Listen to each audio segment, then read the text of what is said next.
L'agent immobilier et qui me dit que cet appartement a eu un compromis de signer la veille, donc il venait d'être retiré de la vente. Par contre, il venait d'en récupérer un. L'annonce donc n'était pas encore reparue, donc c'était un peu une exclusivité que j'avais. Donc le lendemain, donc j'ai été visiter l'appartement avec l'agent immobilier. Donc là, on a fait le tour. L'appartement était très bien situé, très clair. Il y avait énormément de travaux à faire dedans. Il fallait le refaire vraiment du sol au plafond. Ouais. Et c'est pas l'expression. Il fallait refaire les sols, il fallait refaire les plafonds, en plus de tout le reste. Donc cet appartement était en vente, j'annonce les prix. Oui, voilà. bien sûr. Donc l'appartement était en vente à 60 000 €.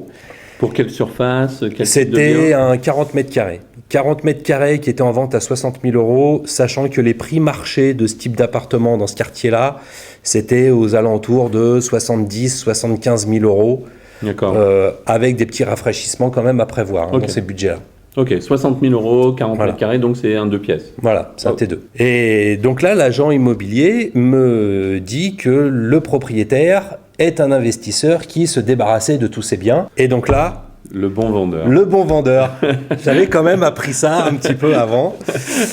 Le bon Voilà, vendeur. le bon vendeur pressé, j'étais tout seul dessus, donc de 60 000 €, je me suis dit, allez, je tente le coup, je vais pas dire 50 000 parce que ça fait vraiment, on passe de 60 à 50, j'ai dit, allez, je tente à 51 000.